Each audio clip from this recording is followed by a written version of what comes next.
Di dalam kehidupan, setiap masyarakat terbagi antara mereka yang bekerja dan mereka yang memerintah.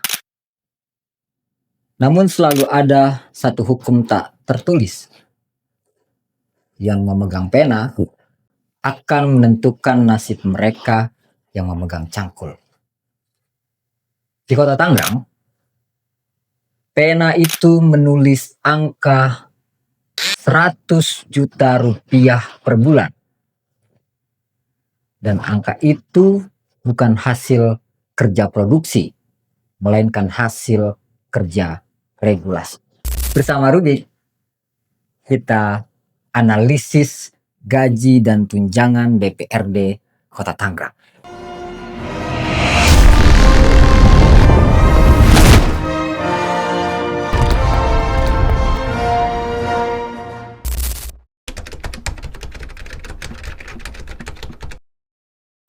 Pejabat merupakan kelas yang berkuasa. Mereka adalah kelas yang menguasai sarana produksi. Di sini sarana produksinya bukan pabrik, tapi peraturan.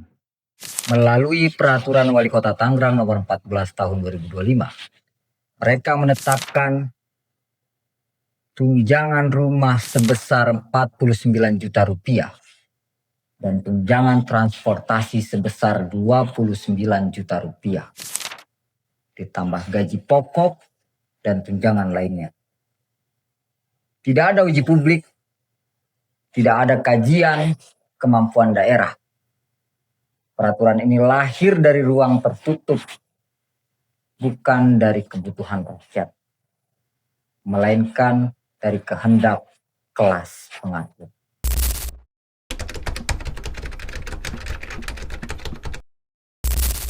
Buruh menciptakan nilai melalui kerja. Pejabat menciptakan nilai melalui keputusan.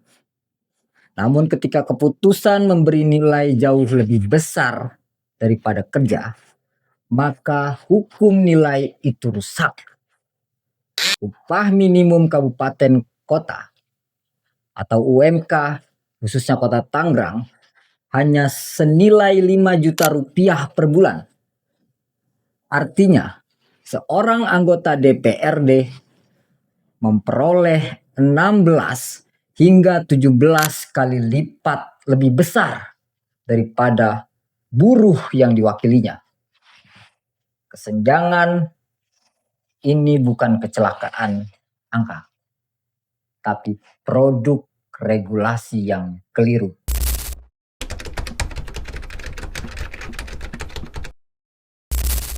Marx menyebut ideologi sebagai kesadaran palsu. Keyakinan bahwa tatanan yang menindas adalah sesuatu yang wajar.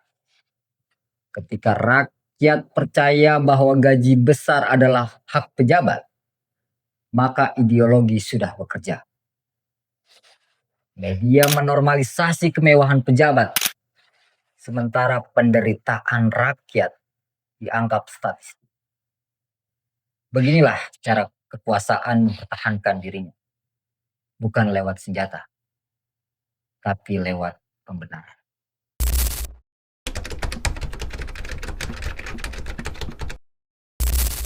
Kota Tangerang bukan satu-satunya. Seluruh DPRD di Banten menerima puluhan juta sampai ratusan juta rupiah per bulan. Dan Kota Tangerang menempati puncak piramida. Misalnya Pandeglang dan Lebak. Perbandingan antara gaji DPRD dengan rakyatnya atau UMK sebesar 14 kali lipat. Kota Serang 8,6 kali lipat. Tangsel 13,5 kali lipat. Kabupaten Tangerang 9,2 kali lipat. Dan yang tertinggi Kota Tangerang 16,9 kali lipat daripada gaji buruh yang diwakilinya.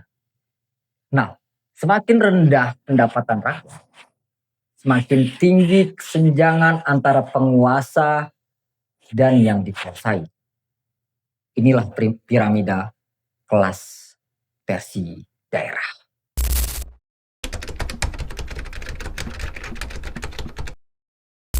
Sementara itu, ketika rakyat bertanya soal perwal gaji dan tunjangan DPRD-nya, pejabat justru menjawab masih menunggu arahan gubernur dan Mendagri. Itulah bentuk baru dari birokrasi sebagai tameng. Padahal Permendagri nomor 80 tahun 2015 memberikan kewenangan kepada wali kota untuk mengevaluasi sendiri. Artinya menunggu bukan prosedur, itu strategi menunda perubahan.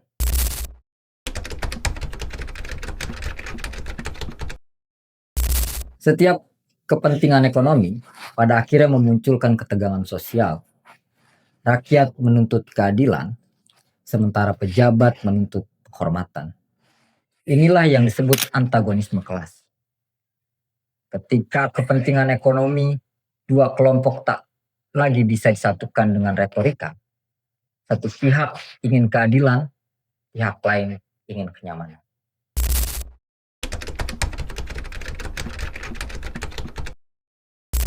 Sejatinya, reformasi tidak cukup dengan mengganti angka, tetapi mengubah cara angka itu dilahirkan. Langkah nyatanya, pertama, libatkan publik dalam setiap penyusunan regulasi keuangan pejabat. Kedua, wajibkan kajian kemampuan daerah dan uji publik sebelum perwal disahkan. Terakhir, publikasikan seluruh komponen gaji pejabat di portal terbuka. Ketika prosesnya jujur, hasilnya akan rasional. Ketika regulasinya adil, rakyat tak perlu lagi curiga.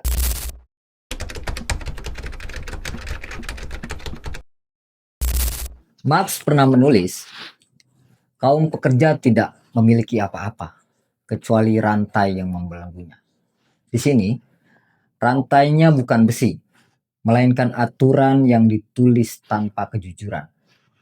Selama regulasi dibuat untuk mengatur segelintir kelas berkuasa, setiap rupiah yang mereka terima adalah hasil dari ketimpangan yang disahkan hukum. Mereka menulis peraturan untuk diri mereka sendiri dan menyebutnya kebijakan. Kita memanggilnya dengan nama yang lain, eksploitasi yang dilegalkan.